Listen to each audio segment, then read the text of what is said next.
থেকে আমি আজকে রাখাল রাহার কথা বলি, সোহেল হাসান মোহাম্মদ গালিবের কথা বলি, বা অন্য কোনো ধর্মপ্রচারকের কথা বলি, প্রকাশ্যে সাতিমে রাসূল বা অন্য কোনো ঘোষণা দিয়ে বলা হচ্ছে যে তাদের কল্লা ফেলে দিতে হবে, তাদেরকে মৃত্যুদণ্ড দিতে হবে, আমাদেরকে হাতের স্বাধীনতা দিতে হবে। আমি অবিশ্বাসের জন্য সেই কথা আবার শুনতে চাইলাম, আবার এই কথা এরকম বলা হলো।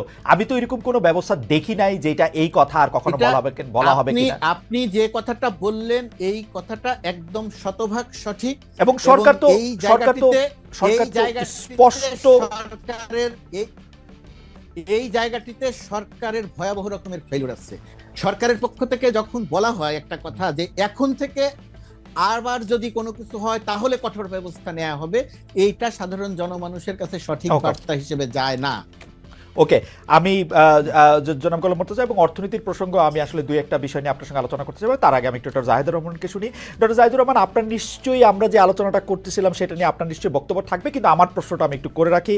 নতুন রাজনৈতিক দল নিবন্ধনের জন্য বিজ্ঞপ্তি দিয়েছে নির্বাচন কমিশন। আপনি জানেন যে এর মাধ্যমে এক ধরনের নির্বাচনের ট্রেনের যাত্রা শুরু হয়েছে বলে কেউ কেউ বলছেন। আপনি নিজেও নির্বাচন সংস্কার কমিশনের সদস্য ছিলেন, আপনারা কতগুলি সুপারিশ দিয়েছেন, সেগুলি সংস্কার করতে বলেছেন, কিন্তু সেগুলি সংস্কার করার নিয়ে কোনো অগ্রগতি আছে কিনা, শুরু হয়েছে কিনা তাই আমরা জানি না।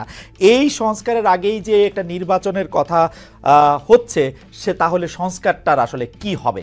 পাশাপাশি আমি আরেকটি প্রশ্ন করে রাখতে চাই যে এই যে নতুন রাজনৈতিক দল, সেই নতুন রাজনৈতিক দলের নেতারা বলছেন, সাবেক উপদেষ্টা নাহিদ ইসলাম, জনাব সার্জিস, তারা বলছেন যে শেখ হাসিনার বিচার না করা পর্যন্ত নির্বাচনের কথা যারা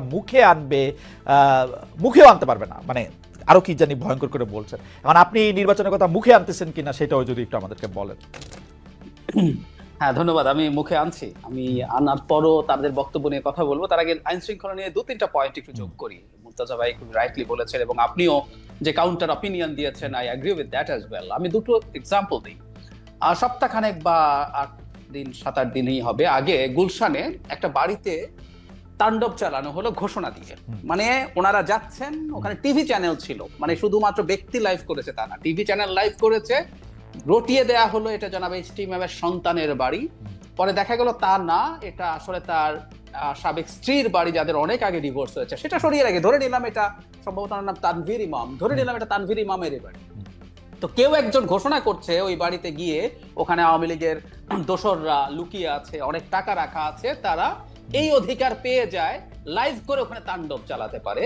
এবং একটা পর্যায়ে ওই লাইভেই দেখা যায় পুলিশ এবং সেনাবাহিনী ওখানে গিয়ে হাজির হয় এবং তারা তাদের সামনে স্লোগান দিতে দিতে বেরিয়ে যায়। লাইভে দাঁড়িয়ে সোকল্ড চালক লীগের একজন কথা বলছে। মানে খেয়াল করি, ঢাকা শহরে গুলশানের মতো একটা জায়গায় এই ঘটনা ঘটলো। মানে এই প্রশ্ন খুব অনিবার্যভাবেই আসে, দেশে কি সরকার আছে?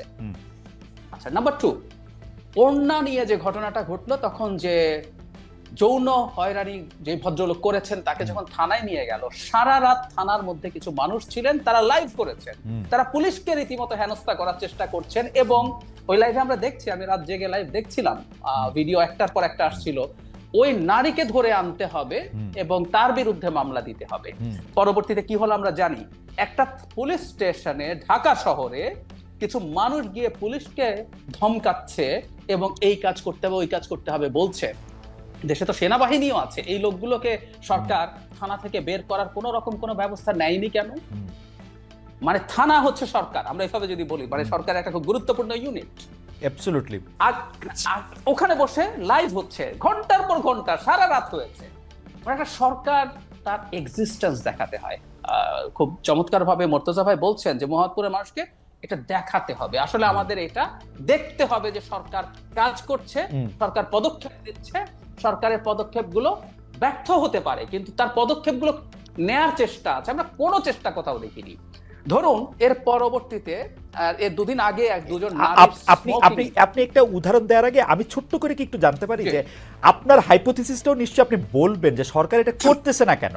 মানে আপনি বলতেছেন যে থানা, যেটা আসলে বিচার আলয়ের এক্সটেন্ডেড হ্যান্ড, সেই জায়গার মধ্যে গিয়ে আপনি দাঁড়ায় আসেন, বলতেছেন, লাইভ করতেছেন, মুন্ডুপাত করতেছেন সরকারের, বা যেটা এটা ভুল খারাপ সেটা আমি জানি না, সরকার তাদের বিরুদ্ধে কোনো ব্যবস্থা নিতেছে না। প্রকাশ্যে আরো 10টা ঘোষণার কথা আমি বলতে পারি, রাখাল রাহা, সোহেল হাসান গালিবরা ক্রমাগতভাবে মাপ চাইও পার পাচ্ছেন না। মানে সরকারটা কই আসলে?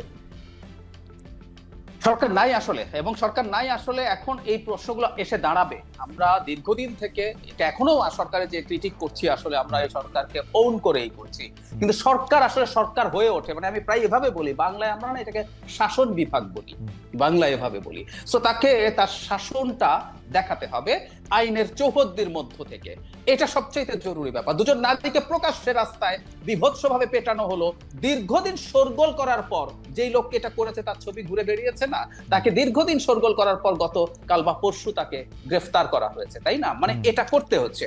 একটার পর একটা মাজার ভাঙা হয়েছে, 86টা মাজার, আমি সংখ্যাটা হিসাব রাখি সেজন্য আমি বলতে পারি, এখন পর্যন্ত 86টা মাজার, 80টার পর একটা সংগঠন জানিয়েছিল, এরপর আরো 6টা মাজার ভাঙা হয়েছে। কোথাও কোনো পদক্ষেপ সরকারের দিক থেকে নাই আসলে। আমার কাছে একটা জিনিস এর জন্য মনে হয়, আমার একটা হাইপোথিসিস আছে, আমি জানি না, বাংলাদেশকে একটা গণতান্ত্রিক ট্রান্সফরমেশনের দিকে এগিয়ে যাওয়া নিয়ে কারো কারো ব্যারিয়ার আছে, মানে এই সরকারকে অনেক এক্সটেন্ড করো অথবা অন্য কোনো ধরনের সরকার আনার চেষ্টা করো, তার জন্য তো একটা ডিস্টেবিলাইজ করার সিচুয়েশন লাগবে। সরকারের কোনো একটা অংশ কোনোভাবে এর সাথে জড়িত না হলে আমি কোনো ব্যাখ্যা খুঁজে পাই না। গুলশানের মতো জায়গায় যেখানে এত নিরাপত্তা এজেন্সি আছে, গোয়েন্দা সংস্থা আছে, এবং আমি ওই জায়গাটার খোঁজ নিয়ে দেখেছি ওর আশপাশে বিভিন্ন এম্বাসির অনেক ডিপ্লোম্যাটও থাকেন, মানে এটা একেবারে পরিকল্পনা করে দেখানো হলো বাংলাদেশ একটা স্টেটলেস অবস্থায় আছে, এখানে একটা মবক্রেসি চলছে, এই পরিস্থিতি তৈরি হচ্ছে। তো সরকারের কেউ না কেউ কোনো না কোনো ভাবে ইনভলভ না থাকলে তো এটা না। কিন্তু ডক্টর রহমান, আমার একটা প্রশ্ন আছে যে আপনার মানে এইটা আসলে বলতেই হয় যে আপনি মেধায়, প্রতিভায়, বিবেচনায়, বিশ্লেষণে অনেকখানি এগিয়ে, সেই জন্য আপনার কাছে একটা ডিডাকশনের প্রশ্ন, যে আপনার কাছে কি মনে হয় না যে এই সরকার অজনপ্রিয় হইলে এই সরকারের সবচেয়ে বেশি ক্ষতি এবং লাভ হচ্ছে এই সরকারকে যারা বেশি সমালোচনা করতেছেন তাদের, অর্থাৎ বিএনপির অথবা জামাতের? জামাত অবশ্য সরকারকে এত সমালোচনা করতেছে না, বিএনপি করতেছে। সুতরাং সরকার যত অজনপ্রিয় হইতেছে বিএনপির তত লাভ, এরকম মনে হয় না? সমন্বয়কদেরকে যত বোকা দেখানো যাচ্ছে, যত অবশ্য মানে ওদের দেখাইতে হবে না, ওদের এমনিও একটু বোকা বোকা লাগতেছে, কিন্তু ঘটনা হচ্ছে যে এটাতে লাভ আসলে বিএনপির বা পরে যারা ক্ষমতায় আসবে, এরকম মনে হয় না? একদমই তাই, এটা একটা প্রবাবিলিটি, আমি এটাকে উড়িয়ে দিচ্ছি না যে দেশে একটা আনস্টেবল সিচুয়েশন যদি তৈরি করা যায় তাহলে ইলেকশন সরকারকে দ্রুত দিতে হবে। এই হাইপোথিসিসটা logical, I agree with this. এটা একটা অপশন, এটা একটা ডিফারেন্সিয়াল ডায়াগনোসিস, আমরা মেডিকেলে যেভাবে ওয়ান অফ দ্য ডায়াগনোসিস এটা। কিন্তু আবার এটাও, কারণ আমরা দেখি প্যারালালি আরেকটা চেষ্টা চালু হয়েছে, দেশে ইলেকশন চাইলে পলিটিক্যাল পার্টিকে বদমাশ বলা হচ্ছে। খুব গুরুত্বপূর্ণ একজন পাবলিক ইন্টেলেকচুয়াল বদমাশ শব্দটা ব্যবহার করেছেন। তারা ক্ষমতায় যাওয়ার জন্য বসে আছে, 15 বছর এক দল খেয়েছে, আরেক দল 15 বছর খাবে। কিভাবে এখন ইলেকশন হয়, কিভাবে 3 বছর 4 বছর, এখন টাইম ফ্রেম বলা শুরু হয়েছে, এখন টাইম ফ্রেম বলা শুরু হয়েছে গুরুত্বপূর্ণ লোকজন। এবং আমরা আসলে যেহেতু দেশের পলিটিক্যাল অবস্থা খোঁজ খবর রাখি, যাদের একটা অংশের সাথে খুবই যোগাযোগ আছে, ছাত্রদের, সমন্বয়কদের এবং সরকারের কারো কারো, তারা যখন এই আলাপগুলো করে তখন এটাও আরেকটা অপশন যে সরকার যদি আনস্টেবল হয়ে ওঠে তাহলে ভিন্ন কিছু, সেটা 1-11, সেটা একটা মিলিটারি টেক ওভার, অথবা একটা সোকল্ড আমি বলছি এটা জেনে শুনে, এই ফাইটটা আমি দীর্ঘদিন থেকে করছি, একটা বিপ্লবী সরকার এখনো এই আলাপ তোলা হয় যাতে করানোর চেষ্টা করা যায়। তারা সফল হবে কিনা ডিফারেন্ট আলোচনা। সো এইরকমও একটা অপশন আসলে এখানে আছে। আমরা দুটোকেই কনসিডারেশনে নিশ্চয়ই রাখবো। আমি আপনারটাকেও গ্রহণ করছি। আমি শেষ আপনার কাছ থেকে একটু মন্তব্য আশা করতেছিলাম যে আপনি যখন শেখ হাসিনার বিচার করার আগে কেউ নির্বাচনের কথা মুখে আনলে ওইটা যদি আপনি একটু বলেন যে তারপর আপনি কোন মুখে আনতেছেন শেখ হাসিনার বিচার ছাড়াই ইলেকশনের কথা। আচ্ছা, প্রাথমিকভাবে আমি মনে করি, আমি প্রায় বলি কথাটা, পৃথিবীর কোন দেশের পলিটিশিয়ানদের কথাকে আসলে আক্ষরিকভাবে না নেওয়াই উচিত হবে। এগুলো রেটরিক সারা পৃথিবীতেই থাকে। কিন্তু আমি তাদেরকে একটা প্রশ্ন করেছিলাম, আসলে তাদের লোক অনেকের সাথে আমি টিভিতে টক শো করি, সেটা হচ্ছে মানে বিচার বলতে কি বোঝাচ্ছেন তারা। মানে আমি একজন তো ফাঁসির কাষ্ঠে দেখার আগ পর্যন্ত মানে নির্বাচনের কথা বলা যাবে না বলেছেন। তো বিচার কোন পর্যায় পর্যন্ত? আপনি এই ব্যাপারগুলো খুবই ভালো ওয়াকিবহাল আছেন, যে তার যে আইসিটিতে বিচার হচ্ছে, এটার প্রাথমিক রায় হবে, এটার আপিল হবে, যদি তার মৃত্যুদণ্ড হয় তার ডেথ রেফারেন্স হবে, তারপর অনেক সব পদক্ষেপ, ঠিক আছে, ফাঁসির কাষ্ঠ না, ফাইনাল রায়। সো আমি ব্যক্তিগতভাবে যেটা মনে করি, তারা এখন রাজনীতি করছেন এবং বাংলাদেশের রাজনীতি করছেন, এবং ফ্র্যাঙ্কলি স্পিকিং আমি আশা করি আমার ছোট ভাইরা বোনরা এটা নিয়ে মন খারাপ করবেন না।